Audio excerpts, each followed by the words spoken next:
પ્રણામ વિદ્યાર્થી મિત્રો, માધવ વિદ્યા સંકુલ ઓનલાઈન ટીચિંગમાં આપનું હાર્દિક સ્વાગત છે। આજે ધોરણ 12 વિષય ગુજરાતી અને પ્રકરણ નંબર 18 આસુભીનો ઉજાસ। હવે અગાઉના વિડીયોમાં આપણે ભણી ગયા કે દેવરાજ પોતાના પિતાને વસુધાના આદર્શ વિશે કહે છે। તે પિતાને કહે છે કે વસુધા નામની સંસ્થા છે, તેમાં તળ ગામડાના એટલે કે પછાત ગામડાના વિદ્યાર્થીઓ કેળવણી લેવા આવે છે। જે લોકો શહેરમાં મોસોક કરવા માંગતા હોય એવા બાળકોને વસુધામાં લેવામાં આવતું નથી। વસુધામાં બાળકને સંસ્કારી અને સહનશીલ બનાવવામાં આવે છે। અજ્ઞાન અને આળસને દૂર કરાવે છે એ સંસ્થા। જે પણ વિદ્યાર્થી અહીંથી તાલીમ લઈને જાય છે એ દરેક વિદ્યાર્થી પોતાના ગામને આત્મનિર્ભર બનાવે છે અને જરૂરી એવી આવશ્યક ચીજો પોતે જ ઉત્પન્ન કરી લે છે। તો વસુધા નામની સંસ્થા બાળકોમાં આ બધી જ કેળવણી આપે છે, શીખવાડે છે। હવે ત્યાં જેવા તેવા લોકોનું કામ નહીં, ત્યાં હૈયા બળુગા એટલે કે મજબૂત મનના લોકોનું કામ છે। આજનું જે રાજકારણ છે એ રાજકારણ આપણા ગામડાઓને ભરકી ગયું છે, ખાઈ ગયું છે। એટલે આપણે આપણા ગામડાને રક્ષણ કરવાનું છે। તો આ આદર્શ વિશે જ્યારે દેવરાજ પોતાના પિતાને કહે છે ત્યારે એને મનમાં એમ લાગે છે કે શું એ પોતે ખાલી ભાષણ કરવા જ આવ્યો છે? શું મેં જે ભાષણ આપ્યું છે એ મારા પિતાને બરોબર સમજાયું હશે અને કેટલું સમજ્યા હશે એવું દેવરાજ વિચારે છે। બાપુને તો દેવરાજની વાતો સાંભળ્યા પછી મનમાં એક જ વાત ઘોડાતી હતી કે વસુધાવાળા તને પગાર આલશે? આવો પ્રશ્ન કરી બેસે છે। જો નહીં આપે તો તું શું ખાઈશ અને તારા નાના ભાઈ પ્રભુને શું મોકલીશ? તને મારા પેટની ચિંતા નથી? ત્યારે દેવરાજ જવાબ આપ્યો, બાપુ, અડધા ભૂખ્યા રહેવા માટે તો આપણે ટેવાયેલા છીએ। આમ બી જ્યારે મેરુ પર ગામમાં હતા, દુકાળ પડ્યો હતો ત્યારે પેટ પૂરતું ખાવાનું ક્યાં મળતું હતું? ત્યારે બાપુએ કહ્યું, તો અત્યારે ક્યાં દુકાળ છે? ત્યાં એ વખતની વાત છે, પણ અત્યારે તો આપણી જે આર્થિક સમસ્યા છે એ આર્થિક સમસ્યાને આપણે કઈ રીતે પહોંચી વળાશે એની ચિંતામાં બાપુ હતા। કાંતા પણ ઓરડીના બારણે બેઠી ખીચડીમાં કાકરા વીણતી બધું સાંભળી રહી હતી। ત્યારે ભાઈને કહે છે કે ભાઈ, હવે તું મેરુ પર ન જાય તો સારું, હવે તારે કંઈક લાગવગવાળી કંઈક સારી નોકરી કરી લેવી જોઈએ। ત્યારે દેવરાજે કાંતા સામે જોઈને કહ્યું કે તું પણ બાપુની ગાડીએ બેસી ગઈ, બાપુની વાતોમાં હામાં હા કરે છે। મને તારી આ વાત નથી ગમી। મારે તો મેરુ પર ગામ જવું છે અને તમને બધાને મેરુ પર ગામ લઈ જવું છે, એવી વાત દેવરાજ અહીં કહે છે। હવે આગળ પેજ નંબર 94 ઉપર, હું મેરુ પર જવાનો સંકલ્પ કરીને નીકળ્યો છું અને મારી તો ઈચ્છા છે કે તું, પ્રભુ, બાપુ બધા મેરુ પર પાછા ફરો। દેવરાજની ઈચ્છા છે કે એનું આખું કુટુંબ મેરુ પર પાછા ફરે। કાંતા આ સાંભળીને અચંબો પામી ગઈ અને નવાઈ લાગી। બાપુ પણ કશું બોલ્યા વગર ચલમમાં તમાકુ ભરવા લાગ્યા। બાપુ પણ કંઈ બોલ્યા નહીં। સાંજે વાળું કર્યા પછી બાપાએ કહ્યું, હું જાઉં છું। હવે સાંજે વાળું કર્યા પછી એટલે રાત્રિનું ભોજન કર્યા પછી બાપુ ચોકીદારી કરવા જાય છે। બાપાએ ખભે ધાર્યું મૂક્યું, ચોકીદારી કરતા હતા એટલે ધાર્યું રાખે છે, ધાર્યું મૂક્યું। અત્યારે તેમની ચાલ કંઈ અક્કડ થઈ ગઈ હતી, જાણે ઉંમરના 10 વર્ષ એક સામટા ઘટી ગયા હોય એવું લાગે છે। દેવરાજને વિચાર આવ્યો કે બાપુ આ શહેરની હવા લાંબો સમય લેશે ને તો સાવ ભાંગી પડશે। એમને પાછા પંચાળ લઈ જવા છે। પંચાળ એક પ્રદેશનું નામ છે, ત્યાં દેવરાજને લઈ જવું છે। એ માત્ર ચોકીદારીમાં જ જીવન પૂરું કરે એવું નથી કરવું। એમનો ધરતી સાથેનો સંબંધ પાછો જોડી આપવો છે। હજુ એમના મૂળિયા સાવ ઉખડી નથી ગયા। હવે મૂળિયા સાવ ઉખડી નથી ગયા એટલે કે પોતાની વતનની ભૂમિ પ્રત્યેનો પ્રેમ નિર્મૂળ નષ્ટ નથી થયો। હજુ કેટલાક તંતુ ચોંટી રહ્યા છે। એટલે કે સંબંધો જળવાઈ રહ્યા છે। જો કદાચ એ સંબંધ ઉખડી જાત તો હું વસુધામાં ન ગયો હોત। બાપુને હજુ પણ મેરુ પરની જે ધરતી છે એ ધરતી પ્રત્યેનો પ્રેમ નષ્ટ નથી થયો। જો નષ્ટ થઈ જાત તો દેવરાજ વસુધામાં ન જાત, પ્રભુને ગુજરાત વિદ્યાપીઠમાં ન મોકલ્યો હોત અને પંચાળને એ મેરુ પર સ્મૃતિમાંથી લોપાઈ જાત। પંચાળ નામનો એક જે નાનો પ્રદેશ છે એ પણ મેરુ પર સ્મૃતિમાંથી લોપાઈ જાત। એ મેરુ પરનું અમારું ઘર અત્યારે ભલે પડી ગયું હોય, ભલે એ ઢોરો થઈ ગયું હોય. મેરુપર ગામમાં દેવરાજનું જે ઘર હતું એ અત્યારે ભલે પડી ગયું છે, ઢોરો થઈ ગયું. ઢોરો થઈ જવું એટલે કે કુદરતી આફતમાં ઘર ઢળીને પડી જઈને ટેકરો થઈ જવું. એ ઢોરા નીચે અમારી હજુ લાગણી દટાયેલી છે. બાપુને ત્યાં લઈ જઈશ. બાપુએ ધરતી પર પગ મૂકતા જ ઘોડા ખેલતા રાજકુમારની સ્ફૂર્તિ પ્રાપ્ત કરી લેશે. જો બાપુને પાછા વતનમાં લઈ જવામાં આવે તો બાપુ ઘોડા ખેલતા રાજકુમાર હોય એ રીતની સ્ફૂર્તિ પ્રાપ્ત કરી લેશે. તે ચાલીના નાનકડા ફળિયામાં ખાટલો ઢાળી સૂતો હતો. આ રીતે જ અહીં સૂતો હતો. હવે વિદ્યાર્થી મિત્રો, અહીં દેવરાજનું જે ભૂતકાળ છે, ભૂતકાળમાં એની મા સાથે એ ખાટલા પર ઢાળીને ત્યાં સૂતો હતો. એને યાદ આવે છે, અત્યારે પણ સૂવે છે અને પહેલાં પણ સૂતો હતો. ત્યારે એને યાદ આવ્યું કે બા પડખે બેસીને તેના બરડા એટલે કે વાંસા પર હાથ ફેરવતી. મેરુપરને યાદ કરીને કંઈ કેટલીય વાતો કરતી. બાનું ગોરું મોં એ વખતે રતાસ પકડી જતું. એનો પડછંદ દેહ જાણે, પડછંડ એટલે કે કદાવર દેહ જાણે એ પથરાળ ભૂમિમાં હળિયાપાટી એટલે કે દોડાદોડી કરવા તલસી રહ્યો હોય એવું લાગતું. અને ત્યારે એનો આખા દિવસનો થાક ઉતરી જતો હતો. દેવરાજને યાદ આવ્યું કે એ નાનકડી ચાલીમાં અત્યારે પણ સૂવે છે અને પહેલાં સૂતો હતો ત્યારે બા પીઠ ઉપર હાથ ફેરવતી અને મેરુપરને યાદ કરતી. અને બાની ઈચ્છા ફરીથી એ ભૂમિમાં, એ ધરતી પર જવાની હતી. અને વાત કરતાં કરતાં દિવસનો થાક ઉતરી જતો. હવે દેવરાજના ભૂતકાળની વાત છે કે દેવરાજ જ્યારે નાનો હતો, 11 વર્ષનો, ત્યારે એનું જીવન કેવું હતું અને કેવી રીતે વસુધા નામની સંસ્થામાં ગયો. તો દિવસભર એ મજૂરી કરતો, લારી ખેંચતો. મજૂરી મળતી નહીં ત્યારે કોઈ હોટલમાં કપ રકાબી ધોવા રહી જતો. ક્યારેક અનાજની દુકાને અનાજ ભરેલા તગારા ઉચકવાનું તેને કામ મળતું. જો એ કામ ન હોય ને ત્યારે પ્રભુ વીજુ કુહાડી અને દોરડા લઈને વગડામાં એટલે જંગલમાં ચાલ્યા જતા અને લાકડા કાપી લાવતા. કેમ્પની બજારમાં શેરીઓમાં એ વેચી ઘેર આવતા. તમે જોઈ શકો છો કે ભૂતકાળમાં દેવરાજ કેવી રીતે મજૂરી કરીને તેના ભાઈ, તેની બહેન, તેની મમ્મી અને તેના પપ્પા કેવી રીતે મજૂરી કરીને ઘર ચલાવતા. હવે દેવરાજની જે માતા છે એ માતા કોઈના ઘરે પાણી ભરતી, વાસણ ઉટકતી એટલે કે વાસણ માંજવા જતી. બાપુને પીઠ પર ગુણો એટલે કે શણનો થેલો ઉપાડતા ફાવી ગયું. કેમ્પની અનાજ બજારમાં ખીજડીયા હનુમાન પાસે એ મજૂરોના ટોળામાં જઈને બેસતા. મજૂરી ન મળતી ત્યારે ચલમ ફૂંકતા, પંચાળની વાતો કર્યા કરતા. દેવરાજ અતીતમાં સરી રહ્યો હતો. વિદ્યાર્થી મિત્રો, આ વાક્ય સાદા વાક્યમાં પૂછાય છે. તો અહીં દેવરાજ વિશે કહેવાયું છે, દેવરાજ અતીતમાં સરી રહ્યો હતો. એક દિવસ જોરાવર નગરથી વઢવાણ એક લારીમાં માલ ભરી જવાની મજૂરી મળી ગઈ. કોને મળી? તો દેવરાજ અને તેના પિતાને. 11 વર્ષની ઉંમર એ વખતે દેવરાજની. એ બાપુની સાથે એ લારી ધકાવતો જતો. ત્યારે વિસામો લેવા એક ઝાડને છાંયડે બેઠો. એ વખતે ફાગણ ઉતરતો હતો, પણ તડકો તો લાય જેવો હતો અને પોતાને તરસ લાગી હતી. દેવરાજને તરસ લાગી હતી, ગળું સુકાતું હતું. બાપુ તો નિરાંતવા ચલમ ફૂંકતા હતા. એ વખતે પોતાને થયેલું કે બાપુને તરસ નહીં લાગી હોય કે પછી ગળાકુનો ગળચટ્ટો સ્વાદ. ગળાકુ એટલે કે ગોળ કે મહુડો ભેળવેલી અને કેળવીને બનાવેલી તમાકુ એટલે તમાકુનો ગળચટ્ટો સ્વાદ કદાચ તરસ નહીં લાગવા દેતો હોય. તે વખતે બાપુની સામે જોઈ રહ્યો. કહેવાનું મન થઈ ગયું કે બાપુ લાવો ને, એકદમ હુંય મારી લો. ગળચટ્ટો સ્વાદ આવશે તો ગળું સુકાતું મટી જશે.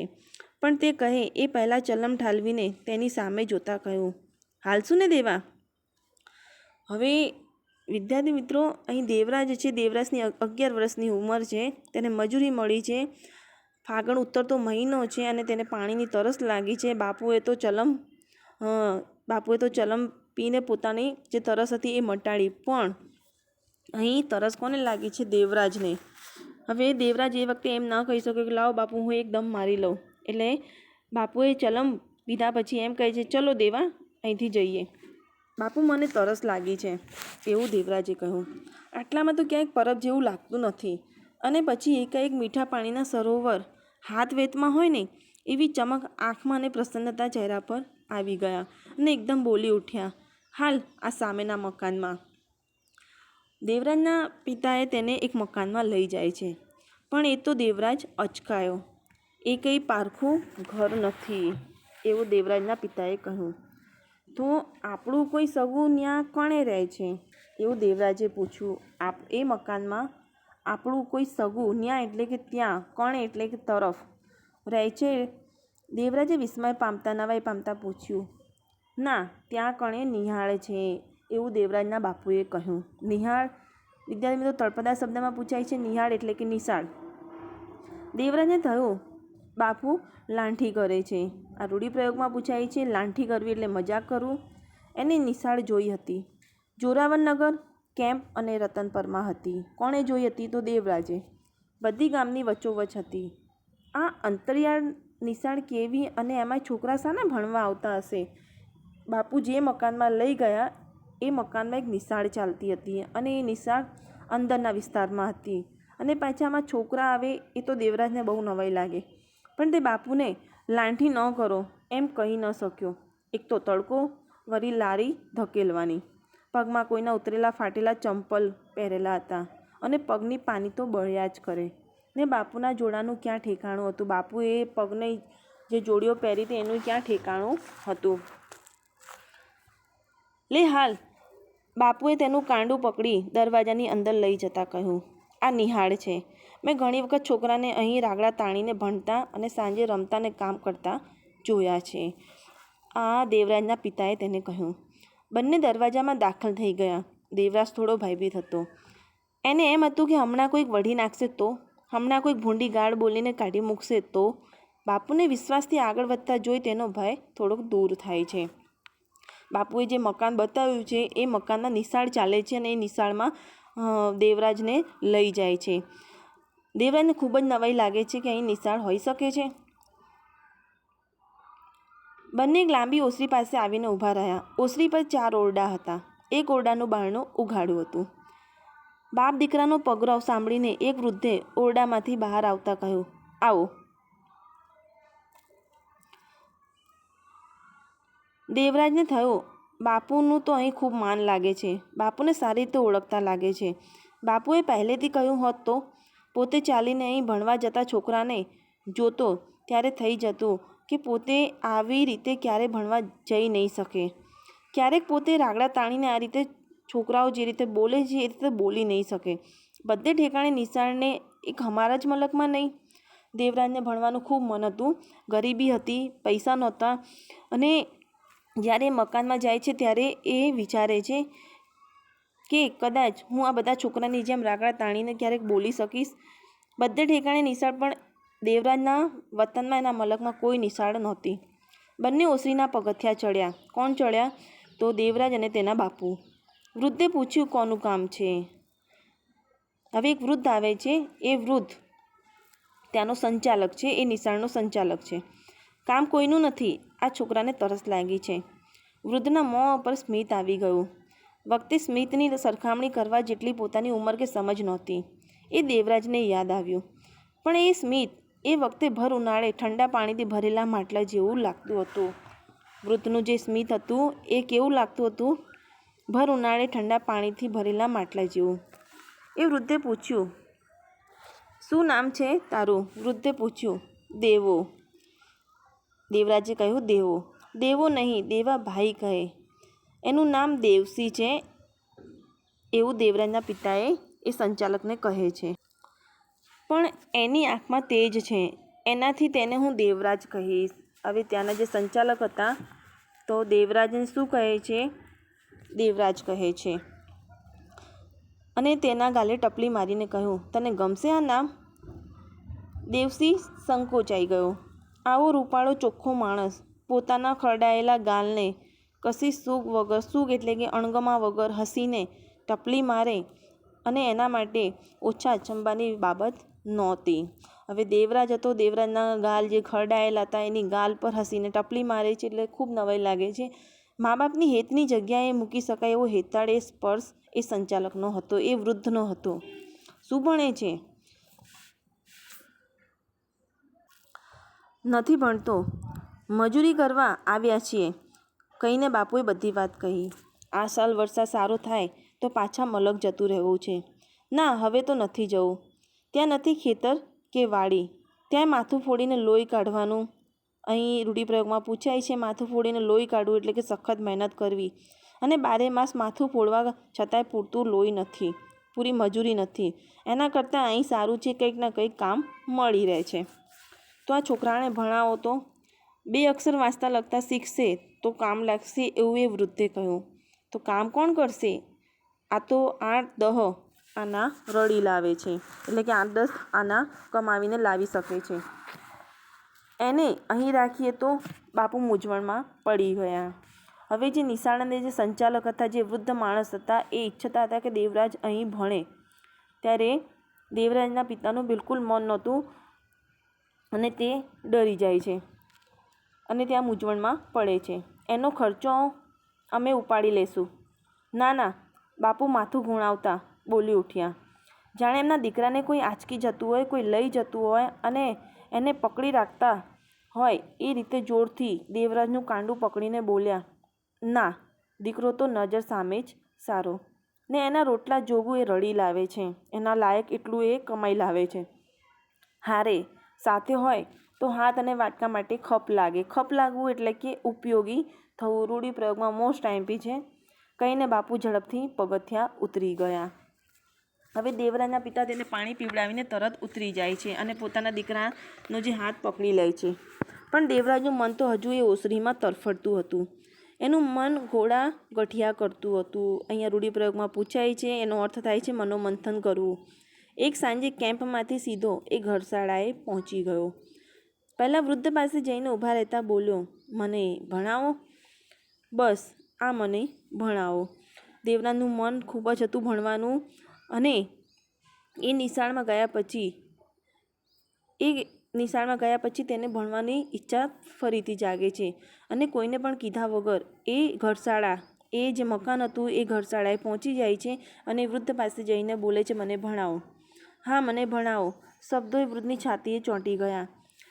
તેમણે એને સમજાવ્યું ને કહ્યું, વખત મળે ત્યારે તું અહીંયા આવતો રહેજે. રાત વરત અહુર એટલે કે સવારે એકડા બગડા અને કક્કો બારાખડી શીખ્યો, અને એક રાત્રે બાપુ પાસે બેસીને એને બાળ વાંચનની ચોપડી વાંચવા લાગ્યો. ત્યારે બા અને બાપુ અચંબાથી અને પ્રસન્નતાથી જોઈ રહ્યા. અહીં દેવરાજના પિતાને ખબર જ નથી કે દેવરાજ ક્યારે એ ઘરશાળામાં જતો હતો. જ્યારે એને સમય મળે ત્યારે ભણવા જતો, અને ત્યાં એને શું ભણ્યું? એકડા બગડા કક્કો બારાખડી ભણ્યો. અને બાપુને ખૂબ નવાઈ લાગી જ્યારે એ ચોપડી વાંચી રહ્યો હતો. દેવરાજની ધગશથી ઘરશાળાના સંચાલક પ્રભાવિત થઈ ગયા હતા. એટલે એમને વસુધાના એક કાર્યકર ભગવાનભાઈજીને વાત કરી. હવે એ વસુધાના એક કાર્યકર છે ભગવાનજીભાઈને વાત કરી, ને ભગવાનજીભાઈ વસુધામાં ભણવા લઈ જવા માટે તેના બા બાપુને સમજાવી શક્યા હતા. તો છેવટે દેવરાજને આ રીતે વસુધામાં જવાની તક મળે છે. અને બા બાપુને સમજાવવા કોણ આવ્યા હતા? તો ભગવાનજીભાઈ. કોના કહેવા પર? તો એ ઘરશાળાના સંચાલકના કહેવા પર. ને આજે દેવરાજને વસુધા છોડીને ચાલ્યા જવાની ચણચણાતી થવા લાગી હતી.